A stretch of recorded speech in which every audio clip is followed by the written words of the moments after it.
দেখুন আমরা কিন্তু গয়নাটা ওনার কাছ থেকেই পেয়েছিলাম। তদন্ত করে আমরা জানতে পেরেছি বাইকটা সেদিন একটা গ্যারাজ থেকে ভাড়া করা হয়েছিল। কোন জায়গা থেকে ভাড়া করা হয়েছিল? বারাসাতের। চল কুনাল, সাহস করে চল, এত আচ্ছা আচ্ছা লোককে ম্যানেজ করে নিলি। আরে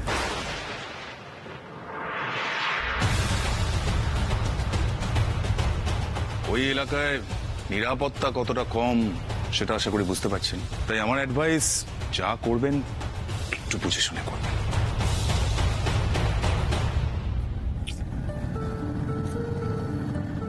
ওই গ্যারাজের ওই ছেলেটা, আমি না ওকে চিনি। আমার কি মনে হয় জানেন তো, ওই ছেলেটার সাথে যদি আমি সামনাসামনি কথা বলি তাহলে ওর থেকে অনেক কিছু জানা যাবে। কি হলো?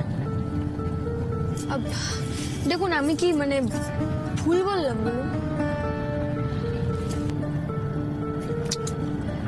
আরে জিজ্ঞেস করছি তো আপনাকে একটা কথা। আপনি আমাকে আগে বলুন যে গয়না নিয়ে আপনার এক্স্যাক্ট সমস্যাটা কি? মানে আপনি কি ভাবছেন এই গয়নাটাই হচ্ছে আপনার মায়ের গয়না যেটা চুরি হয়েছিল, আর সেই দিন যে বাইক ভাড়া নিয়েছিল সেই হচ্ছে চোর? বকুল, আপনার মনে হয় না যে আপনার আগে জানা উচিত যে আপনার মায়ের গয়না আদেও চুরি হয়েছে কিনা? জেনেছেন সেটা? জেনেছি তো, মা বলেছিল ওটা দিদিকে দিয়েছে। এরকমও তো হতে পারে যে দিদির কাছ থেকে চুরি গেছে ওটা। কিন্তু আপনার সামনে তো আবার দিদির নাম নেওয়া যাবে না। আবার কি ভাবতে বসলেন আপনি? হ্যাঁ, আমি না এটা দেখেছি, মানে যখনই আমরা পুলিশ স্টেশন থেকে বেরোই আপনি কেমন পুলিশ পুলিশ হাবভাব করেন। আচ্ছা ঠিক আছে, এখন এসব নিয়ে একদম ভাববেন না আপনি। আগে ছবিটা পাই না, তারপর দেখা যাবে। কেন জানি না, আমার মন বলছে ওটা মায়েরই গয়না। ডাক্তার অনেকগুলো টেস্ট দিয়েছে, সবকটা করাতে হবে, সবকটা রিপোর্ট নিতে হবে, অনেক টাইম লাগবে। বাড়ি ফিরতে হবে তাড়াতাড়ি, নাহলে আবার বাড়ির লোকেরা ভাববে কখন গেছিল এখনো ফেরেনি কেন, টেনশন করবে। কি বের হয়ে পড়লাম। কি হয়েছে? কি কেস দিয়েছে? ফুল কেস। আমারটা চোর কেস। তাই? আচ্ছা লাইডি, বলছি কি, বৈদ্যবাবু ধরেছে নাকি? যা করেছো সব স্বীকার করে নিও। বেধড়ক মারে।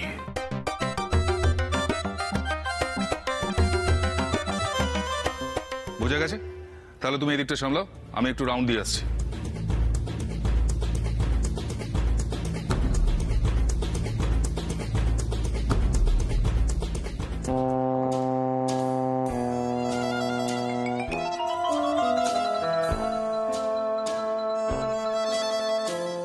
না, এটা ধর দেখি, তোমার হাতটা দেখি।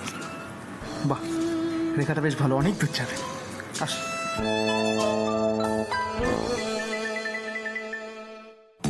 নমস্কার। কি করতে পারি? বুঝতে পারি।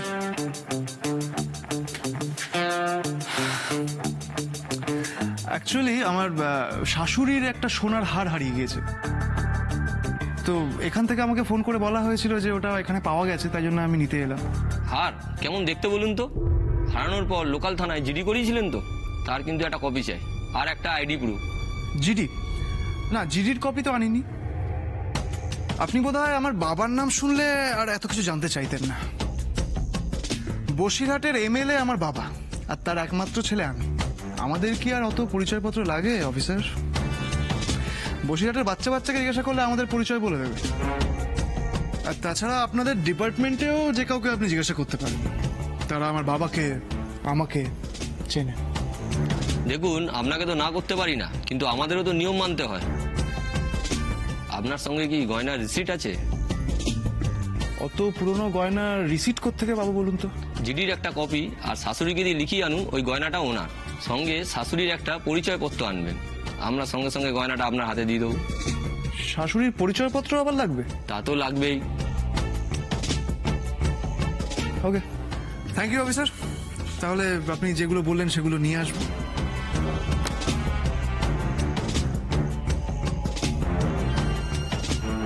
কাল তাহলে একবার সান্নাল বাড়ি যেতে হচ্ছে, আর যাবই যখন, তখন না হয় বাড়ির ব্যাপারটাও একটু জেনে আসবো।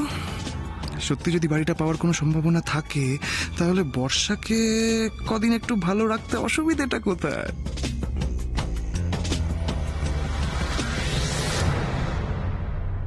উফ, যা মাথা ধরেছে না, তোদের কলেজের মোড়ের কাজটা এত জ্যাম হয়, ঠিক করে দে না এখানে। এই জন্যই তো তোকে বলি দাদা ভাই, আমাকে নিয়ে আসার কোনো দরকার নেই রে। এই তোমার চা, এ নাও ধরো। হ্যাঁ, তেরে কি গরম চাটা ফেলে দিল। উফ, এই হ্যাঁ গো, বকুলরা তো সেই কখন বেরিয়েছে, এখনো ফিরলো না কেন? আরে এত চিন্তা করার কি আছে, ঋষি তোর সঙ্গে রয়েছে নাকি এদিকটা? তোমরা একটা জিনিস খেয়াল করেছো কি? ছোট বৌদি আর ছোটদা ভাই না আজকাল একসাথে বেরোলে ওদের ফিরতে লেট হয়। হ্যাঁ, এটা তো ঠিক বলেছ। এই জানো, এই ওদের না ব্যক্তিগত কাজটা আজকাল একটু বেড়ে গেছে। হ্যাঁ, আমার ভাইটা আস্তে আস্তে বড় হচ্ছে। এতদিন তো বকুলকে আন্ডার এস্টিমেট করতো। আরে কি হলো কি দেখ।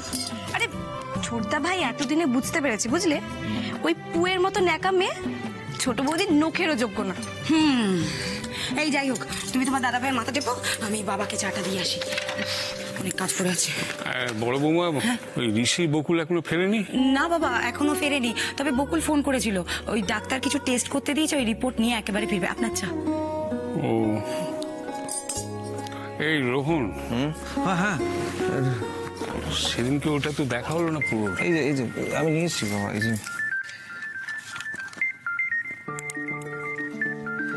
এসা কে ফোন করছে? বকুল? আরে না না, আমার ক্লাসমেট। ক্লাসমেট? কোনো স্পেশাল ক্লাসমেট মনে হচ্ছে। আরে না সোনা বৌদি। আচ্ছা ঠিক আছে, আমি এখানেই ফোন করছি। হ্যাঁ বল। হ্যালো, আমি দীপ বলছি। আরে হ্যাঁ, বুঝেছি। আচ্ছা, আমি কি তোর জন্য রাস্তার মাঝখানে দাঁড়িয়ে থাকতাম? দাদা ভাই নিতে এসেছিল, তাই চলে এসেছি। মানে? মানে আবার কি? আচ্ছা তুই এখন কেন ফোন করেছিস সেটা বল। আরে বাবা, আমি দীপ বলছি। তুমি আমার সাথে এইভাবে কথা বলছো কেন? এই তো দুদিন আগে আমার সাথে এত ভালোভাবে কথা বললে। আর শোন দীপা, আমার না তোর কথা শোনার এখন একদম সময় নেই, আমি বিজি আছি, পরে ফোন করব। দীপা? দীপা? আরে আমার এই বন্ধুটা এত কথা বলে না, মানে সব বলা চাই আমাকে। এই বয়সে এরকম বন্ধু পাবে যারা তাদের মনের কথা তোমাকে বলতে না পারলে একবারে হাঁসফাঁস করবে। একটু তো ডিস্টার্বেন্স চলছে। জেঠুমনি, তুমিও আমার লেগ পুল করছো। এই কোথায় তোর লেগ পুল করা হয়েছে রে? হ্যাঁ, সত্যি সত্যি লেগ পুল করলে তো এক্ষুনি মাটিতে চিৎকার হয়ে যেত। ওই তো ছোটদা ভাই চলে এসেছে। তোদের ব্যাপারটা কি বলতো? মানে তোরা এতক্ষণ ধরে ডাক্তারের কাছে ছিলিস? নয়তো কি? নয়তো? যা বাবা, কি আনরোম্যান্টিক রে তুই। মানে এসা, এসব কথা পরে হবে। এই বকুল, আগে বসবে চলো, আর বলো ডাক্তার কি বললো তোমাকে? স্ট্রেস থেকে হয়েছে। স্ক্যান রিপোর্ট নর্মাল আছে, কিন্তু উনি খাওয়া দাওয়া তো ঠিক টাইম মতন করেন না, উইকনেসও হতে পারে।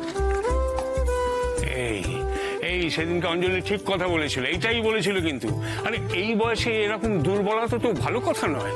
তুমি নিজের ঠিকঠাক যত্ন নাও না লোক। কাকু, ডাক্তার ওরকম কথা বলেই থাকে, আমার কিচ্ছু নেই, আমি ফিট আছি। আচ্ছা ঠিক আছে, বেশ, এইবার থেকে আমি আমার স্পেশাল কেয়ার নেব, ঠিক আছে? এবার নিশ্চিন্ত এবার। তুমি মুখে যত যাই বলো বকুল, আমি জানি তোমার এই মানসিক চাপের কারণ এই বাড়িতে ঘটে যাওয়া ঘটনাগুলো।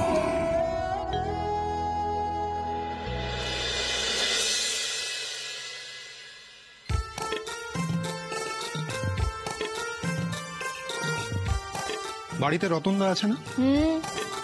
সুন্দরী দিও আছে। তারপরেও আপনাকে এসব করতে হচ্ছে। 2 মিনিট রেস্ট নিতে পারেন না আপনি? আরে কি আরে? আপনার সঙ্গে তো কথাও বলা যায় না, এতটাই ব্যস্ত আপনি। আপনি ব্যাপারটা বুঝছেন না।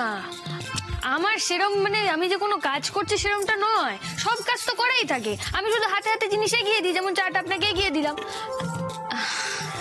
দেখুন এই কটা দিন না হয় আমায় এই কটা কাজ আপনি দিলেন করতে। সকালে আপনাকে ওইভাবে বললাম বলে আপনি রেগে আছেন না? দেখুন আমি কিন্তু কথাটা সেইভাবে বলিনি। আপনি ডাক্তারের কাছে যেতে চাইছিলেন না, তাই আমি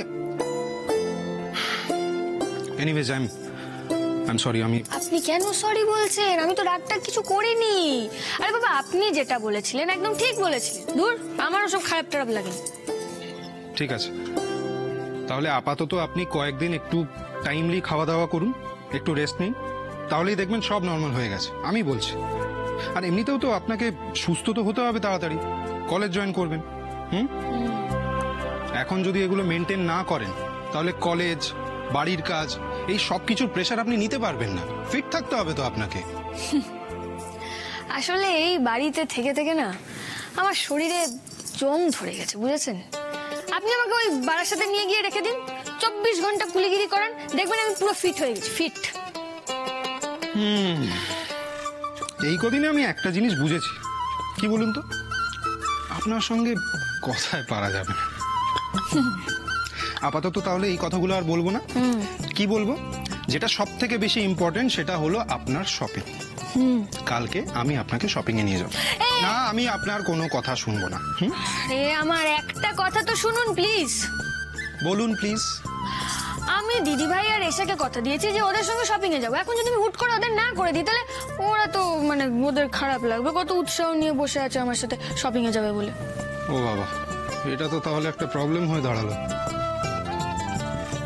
ও, এবার আপনি শুধু দেখুন কিভাবে আমি সবাইকে ম্যানেজ করি।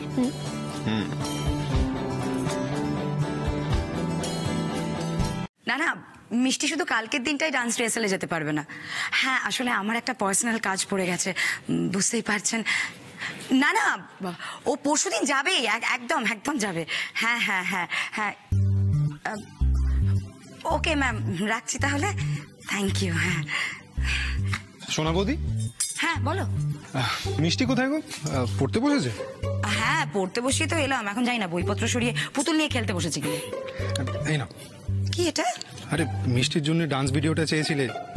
এই মিষ্টি ডান্স কম্পিটিশন নিয়ে খুব এক্সাইটেড না? হ্যাঁ, হওয়ারই কথা। খুব সুন্দর পারফর্ম করেছিল সেদিন বকুলের সঙ্গে। হ্যাঁ গো, খুব এক্সাইটেড ও। এই দেখো না, কালকে রিহার্সালে যেতে পারবে না সেটা শুনে কান্নাকাটি শুরু করে দিয়েছে। অবশ্য যেই শুনেছে বকুলের সঙ্গে যাবে অমনি মন ভালো হয়ে গেছে। না না, মিষ্টি এমনি বড্ড লক্ষ্মী মেয়ে, বকুলকেও খুব ভালোবাসে। তবে আমার কি মনে হয় জানো, এই ক্ষেত্রে না তোমার মিষ্টির ডান্স কম্পিটিশনটাকে একটু বেশি গুরুত্ব দেওয়া উচিত। কিছুই না, দাদাভাই তো ওকে একদমই সময় দিতে পারে না, এরপর তুমিও যদি ওকে সময় না দাও, বাচ্চা মানুষ যদি অভিমান করে, বাচ্চারা তো খুব সেন্সিটিভ হয়। কি আর কর, হ্যাঁ তুমি তো বকুলকে বুঝিয়ে বলতে পারো। হ্যাঁ, কথাটা তুমি ঠিকই বলেছো ঋষি, এটা তো আমার মাথায় আসেনি। হতে হতে পারে মিষ্টি ভেতরে ভেতরে অভিমান করে রইলো, আর বকুলে যদি খারাপ লাগে। ও না না, করবে না, তুমি চিন্তা করো না, আমি বুঝে বলবো। যাক, অবশ্য এশা তো বকুলের সঙ্গে যাচ্ছে, বকুলের কোনো অসুবিধাই হবে না। কি বলো ঋষি? হ্যাঁ, না না, কোনো অসুবিধা হবে না। আরে আমি আছি তো, তুমি চিন্তা করো না, আমি আছি। হ্যাঁ হ্যাঁ, একটা কথা ঋষি,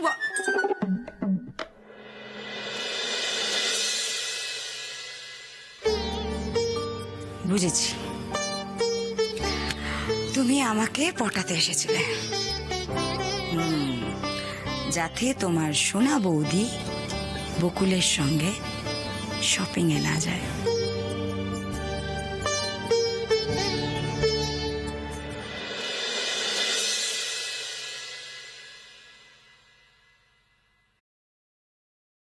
দাঁড়া খোকন, নিজের ঘরে যাওয়ার আগে তোর সাথে আমার কিছু কথা আছে। আজ বাড়িতে কি সাংঘাতিক ঘটনা ঘটেছে তুই জানিস? সারাদিন তো শুধু সাংঘাতিক সাংঘাতিক ঘটনাই ঘটে চলেছে। বাড়িতে কি হলো বল? মানে কি আবার সাংঘাতিক ঘটনা? ছাড়ো না, তুমি তুমি বলো কি হয়েছে, এখানে কি হয়েছে বলো। না, আগে তুই বল। খোকন, খোকন, যা বলবি আমাকে সত্যি কথা বলবি। আর বলো না পিসি, আমার এক বন্ধুর বাচ্চা মেয়ের জন্মদিন আজকে, তো সেখানে যেতে গেলে হাতে করে তো একটা পুতুল নিয়ে যেতে হয়। তাই তো, সেটা কেনারও সামর্থ্য নেই আমার। সারাদিন পালিয়ে পালিয়ে পেরেছি, যদি ওর চোখে পড়ে যাই লজ্জার ব্যাপার। তুমি সে কবে 50,000 টাকা দিয়েছিলে, তাতে কতদিন চলে পিসি? সেই টাকা নিয়েই তো আমি তোর সাথে কথা বলবো। টাকা নিয়ে কি কথা? আজ দাদা কি করেছে জানিস? কি করেছে? ওই বর্ষার নামে মাসে মাসে 10,000 নগদ টাকা বরাদ্দ করেছে। বারে, বেরোনোর আগে যেটা শুনলাম সেটাই হলো। বাবা এক ধাক্কায় 10,000 দিয়ে দিল। বাহ। খোকন, তুই ভাব, যে তোর হাতে একটাও টাকা পয়সা ঠেকায় না, তাকে আমি তোর হয়ে টাকা পয়সা নিয়ে কথা বলতে গেলাম বলে আমাকে কতগুলো কথা শুনিয়ে দিল। তাই বুঝি পিসি? হ্যাঁ রে, আজ আমাকে বর্ষার হাতে 10,000 টাকা দিতে হয়েছে। এমন সাংঘাতিক মেয়ে দাদাকে কিরকম পটিয়ে ফেললো। দুটো ভালো ভালো কথা বলে, ভালো ভালো রান্না খাইয়ে মাসে মাসে 10,000 টাকা। না না না না না, খোকন শোন, এই টাকা দেওয়াটা তোকে বন্ধ করতেই হবে। তুই আমাকে একটা উপায় বল খোকন, তুই আমাকে একটা... দেখো পিসি, বড় কিছু পেতে গেলে ছোট কিছু জিনিস তোমাকে স্যাক্রিফাইস করতেই হবে, ছাড়তেই হবে। বর্ষার বাড়িটা আমাদের বাগে আনতে গেলে বর্ষাকে তো একটু সুখে রাখতেই হবে। কি হয়েছে, বাবা 10,000 টাকা দিয়েছে তো কি হয়েছে? দিয়েছে 10,000 টাকা দিয়েছে, হাত খরচা। ধরে না, ওটা আমাদের ইনভেস্টমেন্ট। আর ফল কে ভোগ করবে? তুমি আর আমি। এখন মই চড়তে দাও, নিচে তো আমরা আছি। ঠিক সময় হলে সরিয়ে নেবো নিচ থেকে, তাহলেই হলো। ঠিক আছে, তুই যখন বলছিস তাহলে তাই হোক।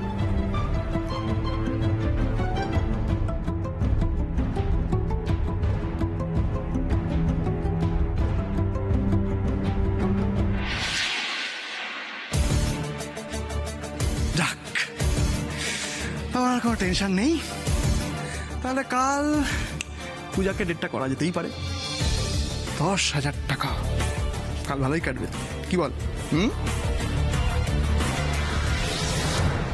কি করব বলো, তখন ওখানে জেঠুমনি দাদাভাই সবাই তো ছিল। আর সোনাবতী কি করেছে শুনবে? আমাকে ওখান থেকে উঠতেই দেয়নি, নয়তো তখনই তোমায় বলতাম। কাল না কোনোভাবেই সম্ভব না। বলছিলাম কিছুক্ষণের জন্য সম্ভব নয়? কেন? কেন আবার? শপিংয়ে যেতে হবে তো। শপিংয়ে যাওয়াটা কি আমার থেকেও বেশি জরুরি? হ্যাঁ, তোমার থেকেও অনেক বেশি।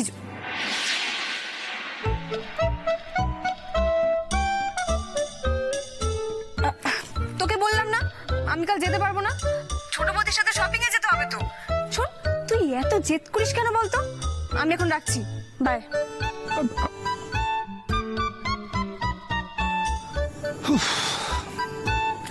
নিশ্চয়ই আবার কেউ চলে এসেছে। ইস, বকুলের জন্য তোকে কোনো প্ল্যান ক্যান্সেল করতে হলো। ও কিছু না, কোনো ব্যাপার না। কি কোনো ব্যাপার না? আরে আমারই শুনে খারাপ লাগছে, আর তুই বলছিস কোনো ব্যাপার না। ভাবতো একবার তোর বন্ধু কতটা কষ্ট পেয়েছে, বেকার ক্যান্সেল করলি তুই।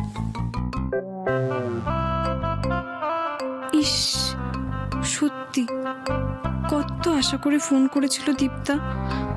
আমারও তোর সঙ্গে যেতে ইচ্ছে করছে, কিন্তু কি যে করি।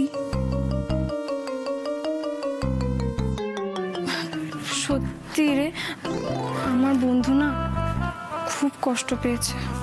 তাহলে তুই বন্ধুর সঙ্গেই জানা। আরে বকুল তো আর এটা লাস্ট টাইম শপিং এ যাচ্ছে না, পরের বার যাবি তুই। আপাতত আমি যাই বকুলের সঙ্গে, কি বল? শোন দেখ, তুই কিছু ভাবিস না যে তুই যদি শপিং এ না যাস তাহলে বকুল রাগ করবে তোর উপরে। আরে না, সেটা না, ছোট বৌদি রাগ করবে না আমি জানি, কিন্তু শপিং এ যাওয়ার তো প্রয়োজন আছে না। আর তাছাড়া আমি কথা দিয়ে দিয়েছি। দেখ এসব মাঝে মাঝে না বন্ধুর মন রাখতে হলে অন্যদের কথা ভুলে যেতে হয়, এটা অবশ্য আমি মনে করি। এবার তুই ভেবে দেখ।